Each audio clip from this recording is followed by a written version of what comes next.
이 시간은 후회하지 않는 삶, 후회하지 않는 삶이라는 제목으로 말씀을 전하도록 하겠습니다. 우리 인사하겠습니다. 잘 오셨습니다. 예.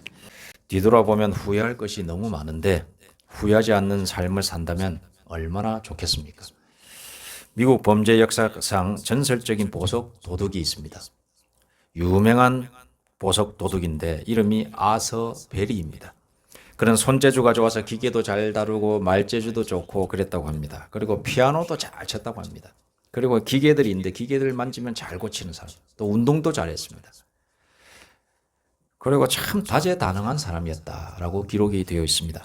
그러나 그는 그 천부적인 능력을 안타깝게도 도둑질하는데 쓰고 말았습니다. 그 결과 그는 1932년 17년형을 선고받고 이제 감옥에 갇히게 됩니다. 17년을 살고 나왔습니다. 그가 다재다능한 도둑이었기 때문에 유명해진 상태에서 17년형을 살았습니다. 그래서 그 사람이 이제 나왔을 때에 많은 기자들이 그 사람이 출소할 때 그 사람에게 인터뷰를 한번 해보겠다고 이 아서 베리에게 이제 마이크를 대는 거죠. 자, 17년간 감옥살이를 했는데 17년 동안 감옥살이를 하고 나온 소감이 어떻습니까? 물었더니 이렇게 대답했습니다. 기자가 이렇게 먼저 묻습니다. 당신은 어떤 사람의 보석을 가장 많이 훔쳤습니까? 이렇게 먼저 질문을 했습니다. 그랬더니 백발이 다 된 아서 베리가 한참을 침묵한 뒤 눈물을 흘리면서 대답을 했다고 합니다. 내가 가장 많이 훔친 사람은 아서 베리 나 자신입니다. 라고 이렇게 대답을 했다고 합니다. 그리고 후회의 그런 소회를 이렇게 고백했다라고 하는 것입니다. 여러분, 대도 조세호를 아실 겁니다. 대도 조세호. 유명한 사람이거든요. 그는 1944년생인데 방방 곳곳을 다니며 부잣집에 침입하여 가진 금은 보석을 훔쳤고 마지막으로 1983년에 붙잡혔을 때 그가 훔친 보석들의 절반 정도를 가난한 사람들에게 썼다는 증명할 수 없는 그런 발언을 하게 됩니다. 그래서 그 발언을 함으로 인해서 이 사람 가만히 보니까 보석 훔친 집들 다 부잣집들이더라. 그런데 그 부잣집에 있는 보석들을 훔쳐가지고 금은 보화들을 훔쳐가지고 가난한 사람들에게 자기의 훔친 모든 그런 이 훔친 물건의 50%를 가난한 사람들에게 줬으니까 좋은 도둑이 아니냐 이렇게 평가를 받게 된 겁니다. 그래서 대도라고 그러는 거예요. 큰 도둑이다. 그러니까 괜찮은 도둑이다 그런 뜻이죠. 그런데 1983년에 마지막으로 붙잡혀서 15년형을 선고받게 됩니다. 그래서 1998년도에 출소하였습니다. 이 감옥에 있으면서 성경을 어떤 목사님으로부터 받게 되고 그 성경을 아주 열심히 읽었다고 합니다.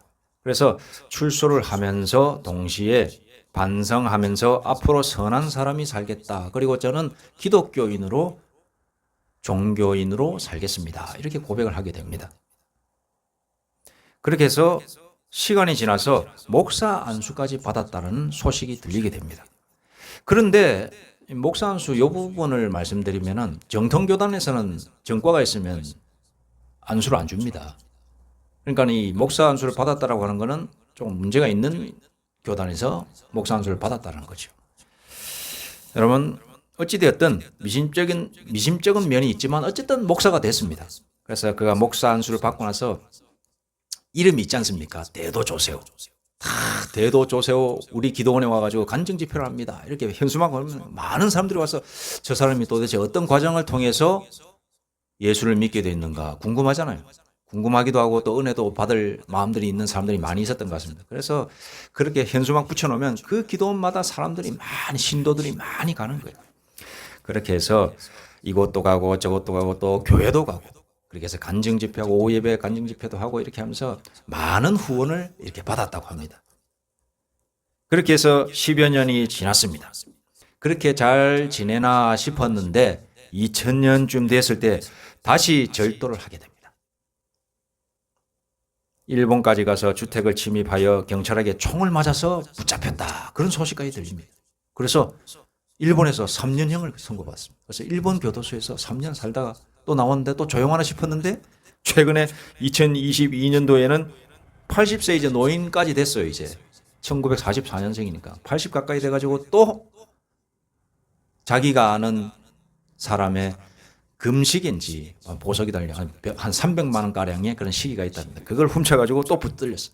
그래서 또 1년형. 또 어딘가에서 또 주택에 또 침입하여 그것이 또 들통이 났네요. 그래서 2년형 받고 이래서 지금은 또 실형을 받고 복역 중이라고 합니다. 그래서 그런 속담이 있다고 합니다. 3살 버릇 80까지 간다. 이런 말이 있는데 이분을 가리켜서 하는 말인 것 같습니다. 어쨌든 그렇게 잡혔을 때에 잡힐 때마다 그의 입에서 나오는 소회가 있습니다. 대부분 침묵했지만 대답을 하기를 어떻게 대답한 그 말들만 들어보면은 그렇게 대답을 했다 합니다. 저는 이런 말을 안 쓰고 이렇게 했습니다. 뭐 어떻습니까? 소감이 어떻습니까? 물어보면 후회합니다. 반성합니다. 이렇게 말하는 말을. 잘못했습니다. 후회합니다. 자기도 어쩔 수 없는 그런 근질근질한 그런 마음이 있는 모양입니다. 여러분, 후회하는 것이 인생인 것 같습니다. 범죄자들은 사회적 법 테두리를 벗어나는 행동을 함으로써 후회할 짓을 하지만 보통 사람들도 후회라는 단어에서 자유로울 수가 없습니다. 말에 대한 후회, 행동에 대한 후회, 습관에 대한 후회, 결심에 대한 후회, 지난 과거의 선택에 대해서 어떤 선택에 대해서 그걸 후회한다. 그런 것들 있지 않습니까? 그리고 학업에 대한 후회. 보통 사람들도 후회하면서 삽니다. 그러면 우리 신앙인은 어떻습니까? 우리 예수 믿는 사람은 어떻습니까? 하나님께서 전도하라, 말씀 보라, 기도하라, 기뻐하라, 감사해라, 인내해라, 절제해라, 선교하라 이런 말씀들이 있는데 그런 말씀에 대해서 신앙적 후회가 없는 신앙인이 없을 겁니다. 자, 그런 의미에서 오늘 본문 말씀을 보면서 후회하지 않는 삶을 살기 위해서는 우리가 어떠한 마음가짐, 어떠한 믿음을 가지고 있어야 되는지에 대해서 나눠보도록 하겠습니다. 후회하지 않는 삶을 살기 위해서는 첫째로 자기 자신의 본질을 깨닫고 있어야 됩니다. 그리고 하나님 앞에 나아가야 합니다. 자, 자기 자신의 본질을 깨달아야 합니다. 14절 말씀. 내일 일을 너가 알지 못하는도다. 너희 생명이 무엇이냐? 너희는 잠깐 보이다가 없어지는 안개니라. 그렇습니다. 우리의 본질은 안개입니다. 안개. 햇빛이 비치면은 사라져버리고 마는, 언제 있었는지도 모르게 사라져버리고 마는 안개와도 같은 존재가 바로 우리 인생이다. 이 말씀입니다. 제가 군대에 있을 때에 저기 전방에 있었거든요. 저기 56사단, 22사단 56연대에 있었는데 거기 어디냐면은 강원도 고성 그 기역자가 있습니다. 휴전선하고 이제 그러니까 북한하고 우리 동해안하고 딱 꺾이는 부분이 있습니다. 기역자. 거기에서 제가 거기에서 부대 생활을 했는데 거기가 특징이 있습니다. 새벽이 딱 되고 해가 뜨기 직전에 맑을 날이 있는데 맑지 않고 안개가 자욱하게 끼는 날이 있습니다. 희한합니다. 어둑어둑한데 안개가 싹 끼어가지고 야, 이거 앞이 안 보일 정도로 정말로 앞이 안 보입니다. 바로 1m도 안 보여요. 와, 희한하다 이러면서 막 이렇게 하거든요. 그 안개가 신기하게도 이제 해가 뜨고 한 30분 지나면 언제 그랬냐? 갑자기 맑아졌네? 이런 날이 있습니다. 야, 이래서 제가 성경에 있는 이 말씀을 보면서 우리는 안개니라. 우리 인생은 안개다라는 말을 뼈저리게 느낀 적이 있었습니다. 그야말로 언제 그랬냐는 듯이 햇빛이 탁 비치고 한 조금만 지나면 싹 사라지고 없습니다. 우리 인생은 안개인 줄로 여러분 스스로를 자각하시기 바랍니다. 성경은 인생을 여러 가지로 비유하고 있는데 오늘 말씀에는 안개에 비유하고 있습니다. 하나님이 부르시면 갈 수밖에 없는 게 인생입니다. 여러분 차를 타고 가다가도 갑자기 사고가 나가지고 교통사고 나서 그냥 오늘 아침에 나 잘 갔다 오겠다라고 한 아빠나 딸들이 사라지고 없는 거예요. 여러분 하나님 부르시면 그냥 가야 되는 겁니다. 여러분 자신만만하게 내가 영원토록 살겠다 그런 마음가짐이 있으면 안 되는 것입니다. 그래서 시편 90편 12절에도 보니 이렇게 나와 있습니다. 우리 날 계수함을 가르치사 지혜의 마음을 얻게 하소서라고 했습니다. 즉 이 말씀은 무엇이냐? 내가 죽을 줄 아는 유한한 인생이라고 하는 것을 매분 매초 깨닫고 있어라 이 말이에요. 그래서 교만하지 말고 누군가에게 누군가를 힘들게 하지 말고 부드러운 마음으로 너 자신의 한계를 깨닫고 선을 베풀고 쉽게 말씀드려서 좋은 사람으로서 살아가라. 이거 아니겠습니까? 그리고 우리의 영혼을 위해서 내가 영원히 사는 것이 아니다. 너의 영혼을 구원해 줄 하나님을 바라보고 살아야 된다. 왜? 너는 유한한 존재고 곧 사라질 존재이기 때문에 영원한 존재가 아니다. 곧 너는 누군가를 만나야 되는데 그 누군가를 만나기 위해서는 하나님을 찾는 존재가 되어야 된다. 이렇게 말씀을 하고 계신 겁니다. 여러분, 우리가 이 세상을 살아가면서 이런 처절한 깨달음이 있어야 됩니다. 나 자신은 아무것도 아니다. 곧 사라질 안개다. 이것을 생각하시고 여러분, 하나님을 찾는 저와 우리 모두가 되기를 간절히 소망합니다. 그래야지 후회하지 않는 삶을 살게 되는 겁니다. 여러분, 두 번째로 후회하지 않는 삶을 살기 위해서는 내 뜻을 내려놓고 주님의 뜻을 추구하는 삶을 살아야 됩니다. 하나님의 뜻을 추구하는 삶을 살아야 됩니다. 우리가 다 인간이기 때문에 인간적 욕망이 있습니다. 다시 한번 말씀드립니다만 유한한 존재인 우리가 너무 가지려고 하는 것도 많고 바라는 것도 많고 쟁취하려는 것이 너무나 많은 것 같습니다. 그런데 그 무엇보다도 쟁취해야 될 것은 하나님의 말씀을 실천하는 걸 쟁취하려고 해야 되는 건데 그것이 아니라 세속적 욕망을 쟁취하기 위해서 우리의 시간 전부를 다 쏟고 있어요. 저도 그런 오류를 범하고 있지 않는가 그런 순간순간 그런 생각을 합니다. 근데 오늘날 여기 우리 밖에 있는 세상 사람들을 가만히 보면 뭐에 홀려서 걸어다니고 있고 뭐에 홀려서 아웅다웅하고 있고 특히 정치인들 보면 뭔가 확 휩싸여가지고 죽여라 살려라 뭐 이러고 하고 있는 거 아닙니까? 그들이 그렇게 해야 되는 거는 안개와도 같은 것들입니다. 그야말로요. 사라져버립니다. 하나님의 심판대 앞에서 아무것도 아닌 겁니다. 우리가 진짜 잡아야 되고 쟁취해야 될 것은 무엇이냐? 하나님의 뜻을 이루는 것을 쟁취해야 되는 겁니다. 여러분, 이 사실을 잊지 마시기 바랍니다. 15절 말씀, 너희가 도리어 말하기를 주의 뜻이면 우리가 살기도 하고 이것이나 저것을 하리라 할 것이거늘. 이렇게 되어 있습니다. 이게 뭐냐? 이때 이 당시에 예수님께서 이 말씀을 이 사도 바울이 야고보가 말하는 건데 야고보가 예수님의 이 동생이 되겠습니다. 친동생.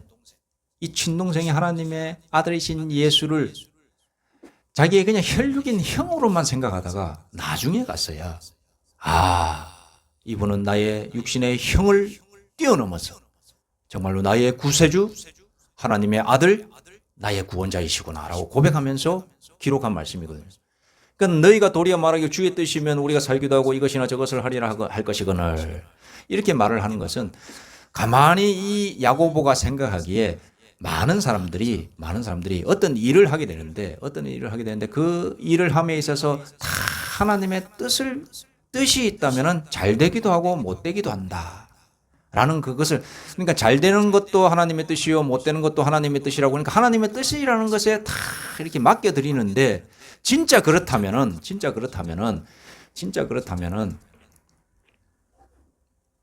하나님의 뜻을 진실로 쫓는 사람이 되어야 되는데 그렇지 않다는 거죠. 그냥 말만 주님의 뜻대로 되기를 원합니다. 이렇게 이야기를 하고 산다라고 하는 겁니다.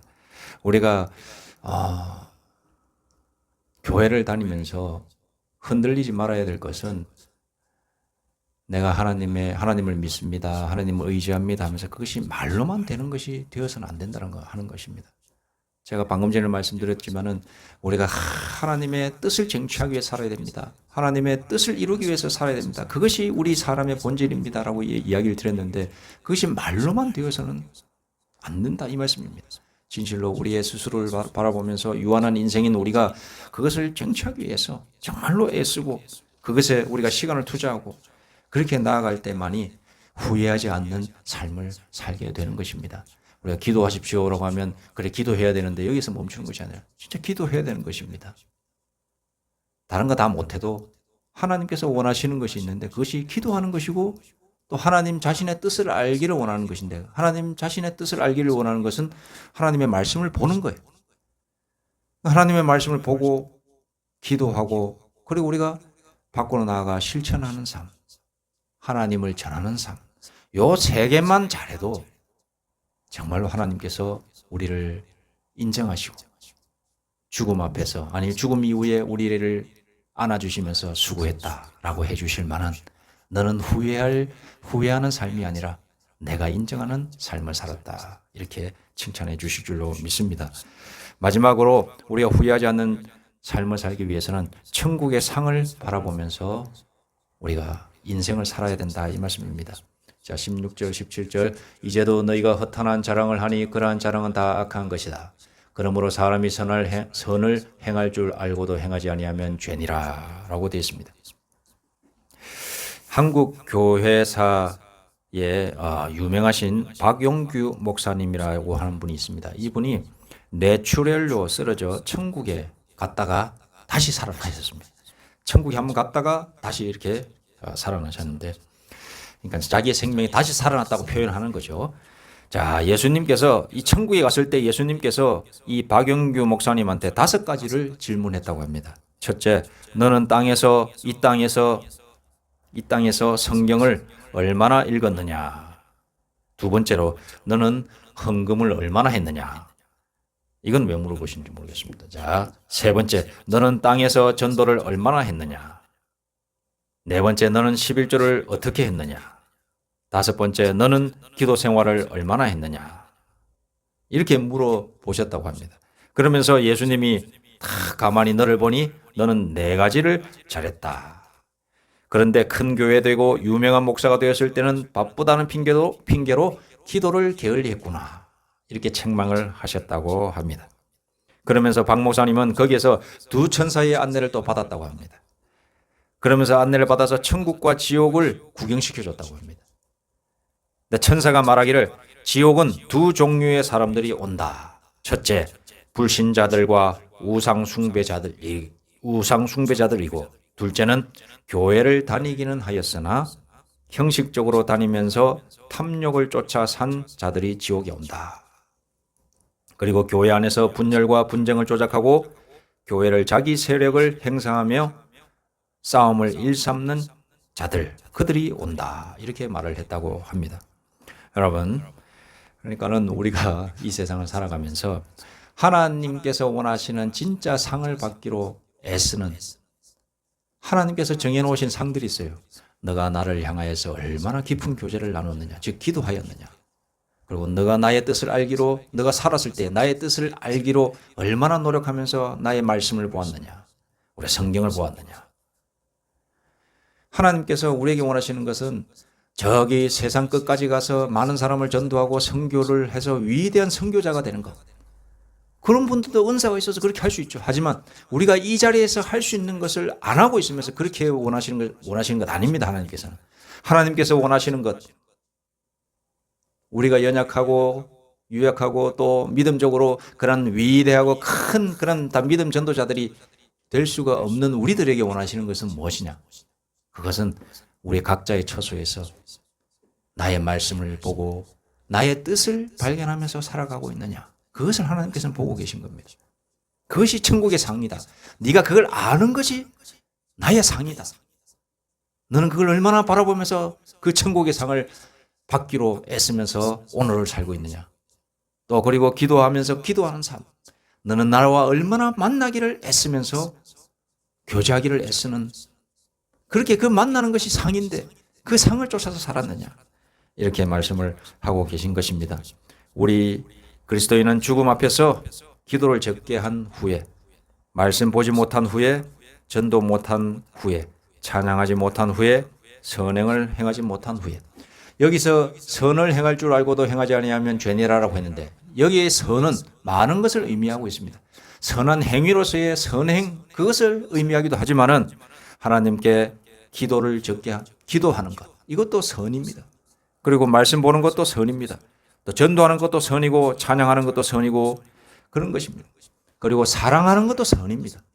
너의 아내, 너의 남편을 얼마나 사랑하였느냐, 너의 자녀를 얼마나 사랑하였느냐, 너의 이웃 형제 자매들을 얼마나 사랑하였느냐, 그것이 선이다. 또 하나님께서는 말씀해 주고 계신 것입니다. 그래야지만이 우리가 후회하지 않는 삶을 살게 되는 것입니다. 결론을 내리겠습니다. 우리가 하나님의 말씀, 또 기도, 전도와 찬양, 은혜 속으로 들어가서 나아가 우리의 이웃 형제 자매들에게 사랑을 전하는 것, 그런 사람이 된다면 우리는 후회하지 않는 삶을 살고 있는 것입니다. 우리 각자 우리 스스로를 돌아보면서 이런 후회하지 않는 삶을 살기로 결단하시고 애쓰시는 저와 우리 모두가 되기를 간절히 소망합니다. 기도드리겠습니다. 하나님 아버지, 하나님께서 우리에게 원하시는 것이 있습니다. 그것은 자신의 말씀, 즉 성경을 깊이 있게 보고 쉬지 않는 죄이며 또 항상 교제하기를 원하시는, 기도하기를 원하시는 그 하나님의 뜻 안에 있는 줄로 믿습니다. 하나님, 그리고 주변을 돌아보아 우리의 사랑을 표현하고 전하는 그런 사람이 되기를 원하고 계십니다. 하나님, 이런 귀한 은혜로운 삶을 살 수 있도록 하나님 인도하여 주시고 함께하여 주시고 역사하여 주시옵소서. 예수님의 이름으로 기도드립니다. 아멘.